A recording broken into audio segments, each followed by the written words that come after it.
바로 시작하겠습니다. 먼저 레알 마드리드와 나폴리의 경기를 분석해 보도록 하겠습니다. 스페인 1부 1위의 레알 마드리드입니다. 엔트리의 구멍이 상당히 크게 뚫린 상황임에도 불구하고 체급으로 밀어버리는 능력이 상당히 출중한 상황입니다. 일단 이 경기에서 로테이션을 돌린다고 하더라도 큰 상관은 없는 상황이지만 중원에서의 경험과 개인 기량으로 뭔가를 만들어줄 수 있는 기량 자체는 여전히 유효한 상태입니다. 나폴리를 상대로는 실점이 좀 나온다고 해도 화력으로 경기를 잡아내는 양상도 꽤 잦게 나오는 편이기도 했죠. 결장자는 쿠르투아, 밀리탕, 추아메니, 케파, 비니시우스, 카마빙가 선수가 결장할 것으로 보입니다. 이탈리아 1부 4위의 나폴리입니다. 마짜리 감독의 복귀전은 2대1로 승리를 기록했습니다. 일단 중원에서의 공격성이 상당히 올라온 모습은 꽤 긍정적으로 볼 수 있을 듯합니다. 다만 레알 마드리드와의 중원 싸움에서 쉽게 우위를 잡을 수 있다는 확신 자체는 없는 상황인데 이런 양상이라면 공이 측면으로 돌아버리면서 정교하게 압박을 탈출하는 면모가 부족한 나폴리 입장에서는 어려움이 있을 수 있습니다. 겨장자는 린데스트램, 후이 선수가 겨장할 것으로 보입니다. 물론 나폴리를 상대로는 늘 실점이 나오는 분위기였으나 중원에서의 경험과 개인 기량으로 한 방을 날려버리면서 결과를 챙기는 능력은 상당히 좋은 편입니다. 나폴리의 중원이 레알 마드리드를 상대로도 중앙에서의 점유를 확실히 할 수 있을지도 알 수는 없습니다. 레알의 승리를 예상합니다. 다음은 브라가와 우니온 베를린의 경기를 분석해 보도록 하겠습니다. 포르투갈 1부 4위의 브라가입니다. 동적인 움직임으로 인해서 수비와 미드필더 사이의 간격이 공략당하는 모습입니다. 하락세가 완연했던 우니온도 이 틈을 이용해서 멀티득점에 성공했을 정도였는데 다만 그만큼 압박과 공격성이 뛰어난 팀으로 잘로 호르타 같은 선수들이 상대 수비 집중력이 저하된 상황에서는 얼마든지 한 방을 날려줄 수 있는 기동력과 화력은 갖추고 있습니다. 겨장자 없습니다. 독일 1부 17위의 우니온입니다. 지난 경기에서는 노흐를 빌드업의 축으로 삼고 제법 중앙에서의 주도권과 정교함을 보여준 모습입니다. 노흐가 PK를 실축하지 않았다면 무승 행진을 깰 수도 있었죠. 물론 아론슨과 베커의 이탈은 제법 뼈아픈 상황이고 특히 중앙에서 상대의 전진을 제어하지 못하는 중원의 문제는 아론슨의 이탈로 인해서 치유되지 않을 수 있습니다. 케디라가 돌아오긴 했지만 올 시즌에는 잦은 부상으로 폼이 좀 왔다 갔다 하는 듯합니다. 겨장자는 베커, 도에키, 보누치, 아론슨 선수가 결정할 것으로 보입니다. 우니온의 공격도 제법 정교함이 생겼고 브라가의 전진성도 제법 좋은 축에 속하기 때문입니다. 다만 우니온의 중원이 아직도 압박 싸움에서는 밀릴 가능성이 있게 된 상황이라 화력으로 브라가가 경기를 잡아내는 모습을 생각해 볼 수 있을 것 같고요. 2.5오버를 양상을 생각해 볼 수 있겠습니다. 다음은 벤피카와 인터밀란의 경기를 분석해 보도록 하겠습니다. 포르투갈 1부 1위의 벤피카입니다. UCL에서는 4경기에서 1득점을 기록하는 모습으로 좀처럼 리그에서 보여주고 있는 퍼포먼스를 보여주고 있는 상황은 아닙니다. 일단 중원을 잘 쓰는 모습을 보여주긴 하는데 이선과 중앙에서 제 몫을 해주어야 하는 선수들의 나이대가 30대로 에너지 레벨이라는 면에서 페이스를 유지하기가 쉽지 않은 상황인 듯합니다. 결장자는 코크루, 네레스 선수가 결장할 것으로 보입니다. 이탈리아 1부 1위의 인테르입니다. 인테르는 로테이션을 돌릴 수도 있습니다. 이미 16강을 확정지은 상황이기도 하고 시몬의 인자기 감독이 챔스 4경기 중 3경기에서 로테이션을 돌리는 등 의외로 UCL에서 과감하게 스쿼드를 가져가는 경우도 제법 있었습니다. 그렇다고 해서 소시에다드와의 1위 싸움을 포기하진 않을 것이고 후반에는 라우타로 같은 주전들을 대거 투입하긴 할 것입니다. 결정자는 파바르, 바스토니 선수가 결정할 것으로 보이고요.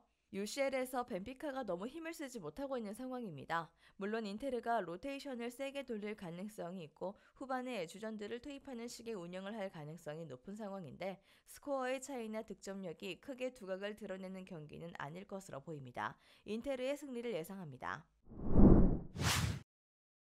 다음은 소시에다드와 잘츠부르크의 경기를 분석해 보도록 할게요. 스페인 1부 5위의 소시에다드입니다. 16강을 확정지은 상황이지만 인테르와 승점이 10점으로 동률이고 마지막 UCL 대결이 인테르 원정이라서 1위 차지를 위해서라도 이 경기에서 로테이션을 돌린 상황은 아닙니다. 중원과 공격에서 모두 최고의 엔트리를 꺼내들 가능성이 높을 것이고요. 다행히 잘츠부르크의 기동력을 1차적으로 막아낼 중원이나 지난 시즌보다는 기복이 적어진 득점력은 믿을 수 있는 수준입니다.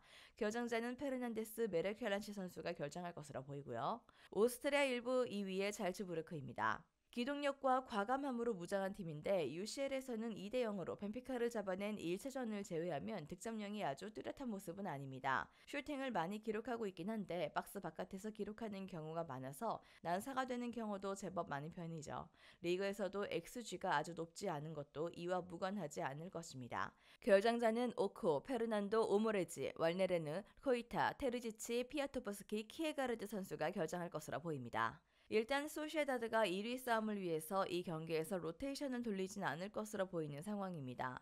잘츠부르크의 슈팅의 과감함도 난사가 되는 경우가 많은 편이고 기동력과 공격성도 중원이 베스트로 나오게 된다면 저지가 되면서 공격을 무력화시킬 가능성이 높습니다. 소시에다드의 승리를 기대해보는 매치입니다. 마지막으로 라리가 마요르카와 카디스의 경기를 분석해보도록 할게요. 스페인 1부 17위의 마요르카입니다. 아틀레티코에게 0대1로 패했습니다. 무리퀴의 공백이 제법 느껴지는 경기이긴 했지만 그래도 공격적으로 나섰을 때 슈팅 생성 능력이 아주 나쁘진 않았고 수비에서도 전반전에는 아틀레티코의 유효 슈팅을 전반전에 0개로 차단하는 등 밸런스가 아주 나쁘진 않다고 볼 여진이 있었습니다. 후술하겠지만 카디스에게도 제법 강한 면모가 있었던 편입니다. 결장자는 무리퀴 선수가 결장할 것으로 보입니다. 스페인 1부 16위의 카디스입니다. 카디스의 경우도 상대의 체급과 개인 기량에 밀리면서 레알에게 패배를 기록했습니다. 일단 수비를 했을 때 기본적인 안정감이 있긴 한 편인데 유독 마요르카에게 약하다는 점은 포인트이고요. 헤더 성공률이 리그에서 16위 정도에 불과하고 특히 마요르카 홈에서는 이겨본 적이 한 번도 없습니다. 마요르카의 직선적인 공세에도 카디스가 꽤 어려움을 많이 겪었던 편입니다. 결장자는 에스칼란테, 에메테리오, 에르난데스, 쿠야메 선수가 결장할 것으로 보입니다. 일단 아틀레티코와의 경기에서의 모습은 결정력을 제외하면 아주 나쁘지 않았습니다. 직선적인 공격도 카디스의 특성을 생각하면 통할 수 있을 것으로 보이고 마요르카의 홈에서 카디스가 보여주는 전적 자체가 썩 좋은 상황도 아닙니다.